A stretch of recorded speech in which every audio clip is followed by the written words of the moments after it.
Good morning. It is Mythical Monday, and that means we will be going over a mythical creature or being.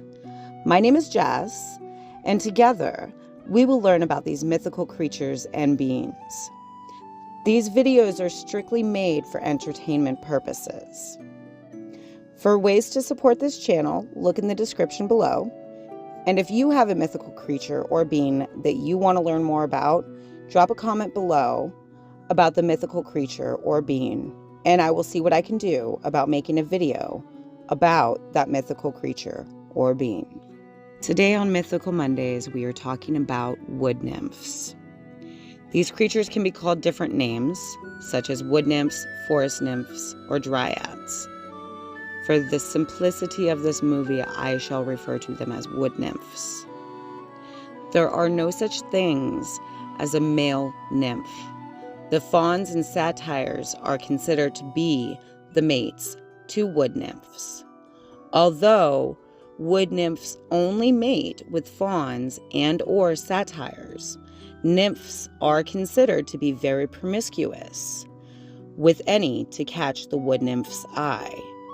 These unions don't last long and do not result in a child if the nymph mates with a human.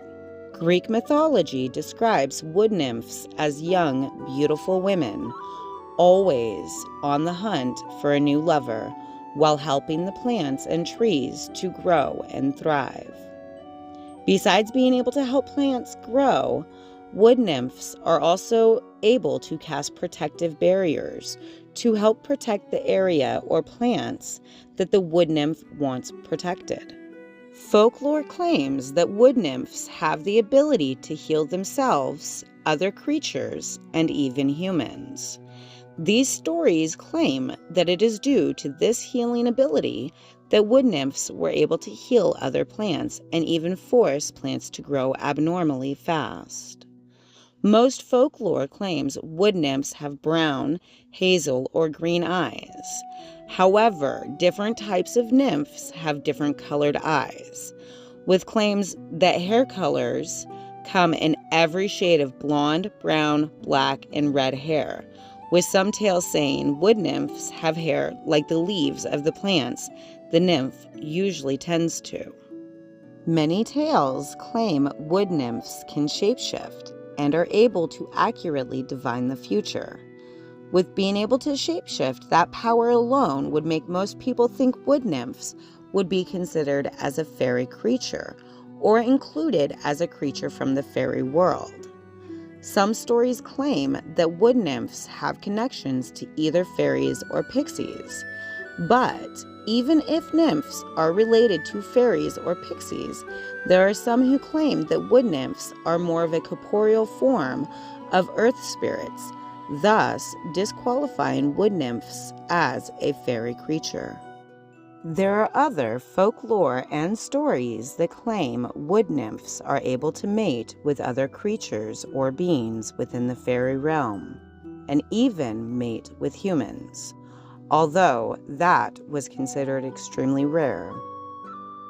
Most of those stories about wood nymphs mating with humans result in a child that is more human than wood nymph, and the care is usually left up to the human father.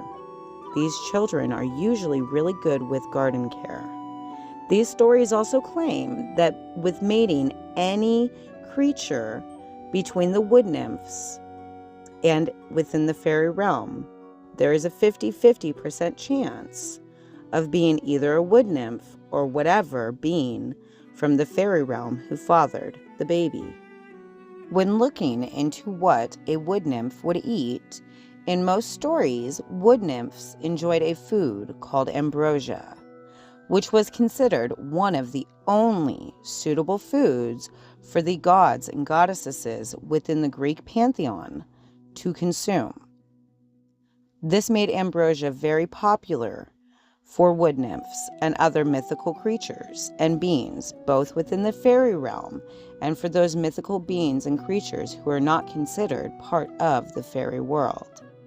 When ambrosia wasn't available, wood nymphs ate fruit, vegetables, various berries, and other foods commonly found in the woods and forests that the nymphs dwell in. In a lot of Greek mythology, wood nymphs were not called wood nymphs, but instead called Dryad.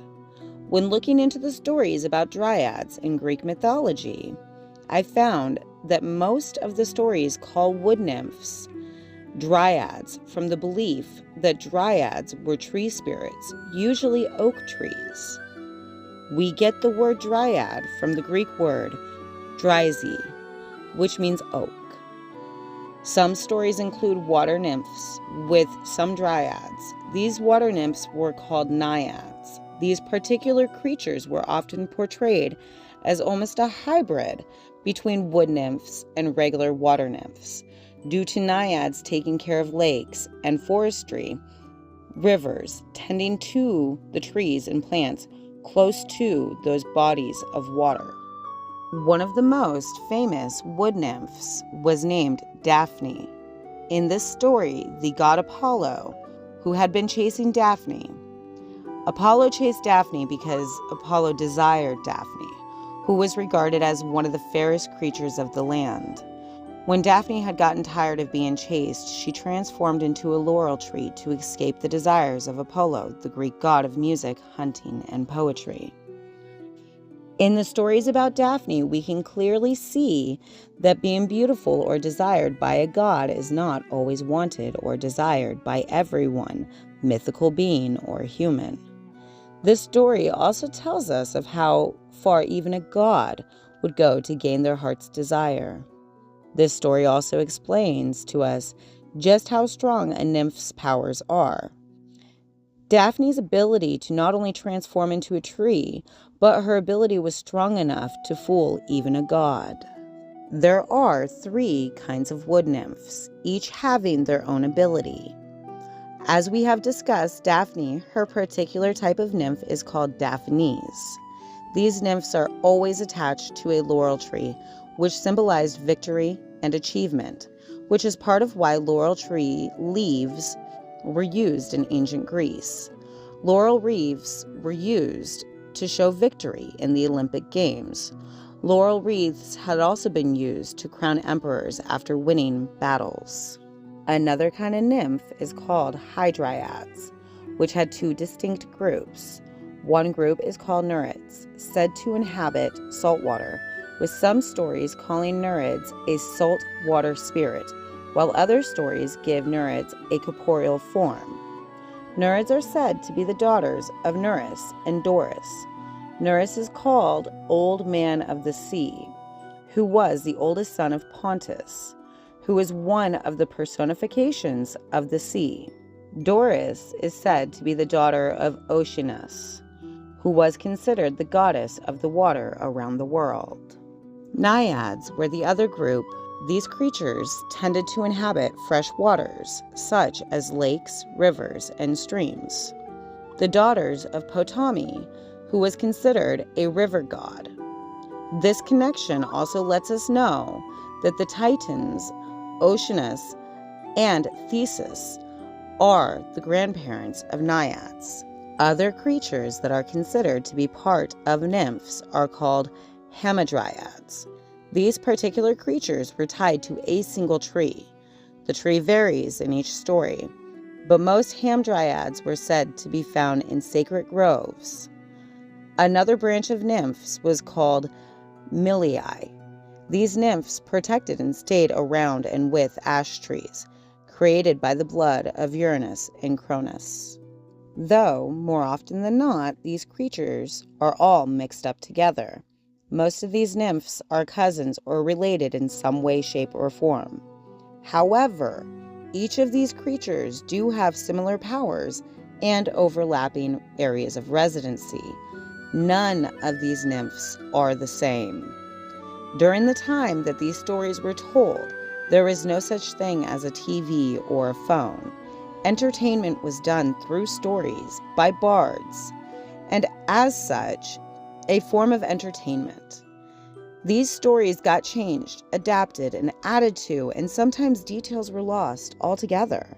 Overall, nymphs, no matter the branch, want to protect the lands and waters they were born and created to protect and love. Do wood nymphs exist? Maybe they do. Something I also thought was very interesting, the word nymphomaniac is actually derived from the word nymph, and this is due to how all nymphs are portrayed in most ancient folklore. Many times, cultures that have these kinds of stories and folklore in their histories have held Mother Nature in awe of the sheer wonder of just how much Mother Nature can heal itself, but also all of the natural disasters that have happened. Anyways, my name is Jess. Thank you all for watching this video. I hope you all learned something new, and I hope you all enjoyed this video. To help support this channel, look in the description below, and don't forget to subscribe. Shout out to all of my channel sponsors and all my subscribers. Could not go ahead and do this without you guys. You guys are amazing. You all rock. I'll see you all next time. Bye for now.